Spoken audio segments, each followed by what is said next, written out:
Binisita uli si Louie ng kanyang mga kinagat. Pero dito, kakaiba. Wala nang busal. Kita natin kung gaano sila katakot kay Louie.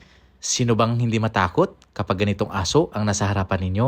Talagang delikado at desididong mangagat ng tao.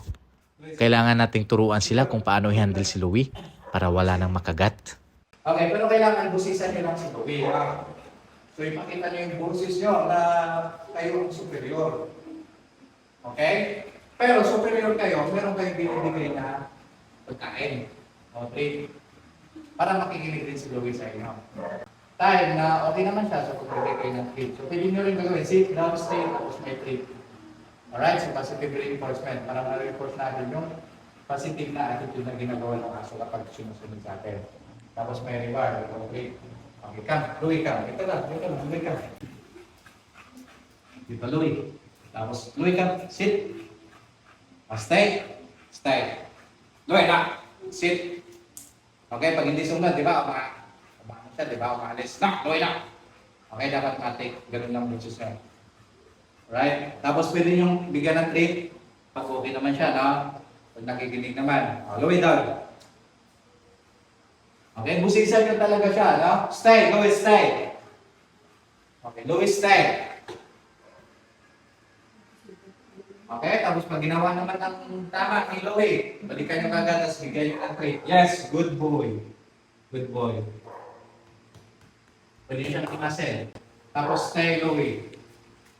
Okay? So, kumaga, patas tayo, no? Patas tayo.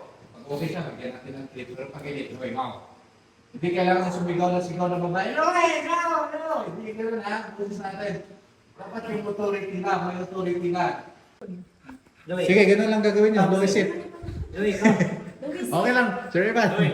Louie. Relax. Louie, sit. Sit, Louie. Isa lang. Down. O, bigyan mo. Isa lang. Hindi niya kakagatin yung kamay niyo. Hindi yan kakagatin. Louie ka. Louie, down. Sit. Sit. Down. Tapos down. Pababa, down. Tapos down. Yung down. Ganitong down, no? Wala na, Louie. Ganito down, no? Down, ganito yung...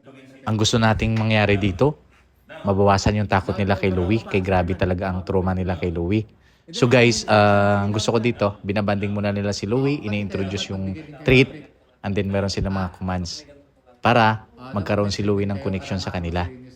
At the same time, magkaroon ng bond, ang trust na si Louie sa kanila. Kailangan kasi itong exercise na to para magkaroon talaga ng tiwala si Louie sa ibang tao.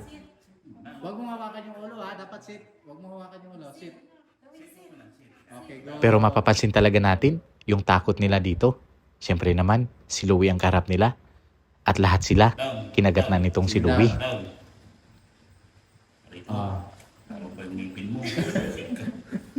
Sit. O, bigyan mo sa treat. Down. Down, Louie. Hindi, yung ipa-down mo muna siya. Yung down natin, hindi ganito, ha? Down. Ito ang down.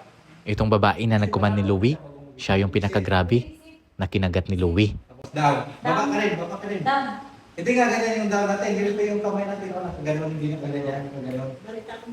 Baliktarin ka. Huwag ka muna mag-hawak ng treat pag nag-down ka. Ito yung down natin. Down. Hindi down. Sige, down, Louie. Down, Louie. Down. Baba mo pa yung kamay mo. Baba mo hanggang mag-down. Sige. Hindi yan yung ganyan. Kaya hindi talaga maiwasan na sobrang takot niya kay Louie. Pero ganun pa man, kailangan nating maturuan itong si ate na magkaroon sila ng bond at connection itong si Louie para mag-gain niya yung tiwala at re-respetuhin siya ni Louie. Pero, boses mo yan, di ba? Kailangan busisan mo talaga siya. Pero pag ginawa naman niya, may treat naman. Okay, ilang pala ganun ng boses ni BC kasi bibigyan naman pala ako ng treat pagkatapos.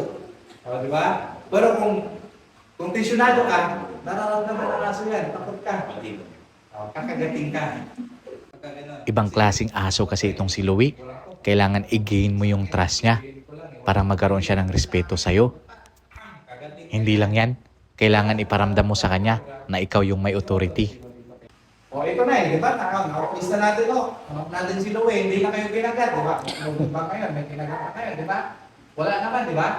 So, ito na yung pagkakataon natin, na ipakita natin kay Louie, nakaibigan tayo, pero meron kayong boundaries. Okay? Meron po man siyang sinusunod. Then, meron naman tayong binibigay na reward sa kanya pag sumunod sa atin eh. Flip eh. Good. Palit mo na, sir. Sit. Sit. Okay, good. Good. Tapos down. Down. Down. Down. Okay, pasin mo, sir. Good. Kita naman natin na talagang nag-improve na si Louie. Sana tuloy-tuloy na ito. Abangan ang mga sunod pang video ni Louie. Sana tuloy-tuloy na ito at wala na talagang makagat itong si Louie.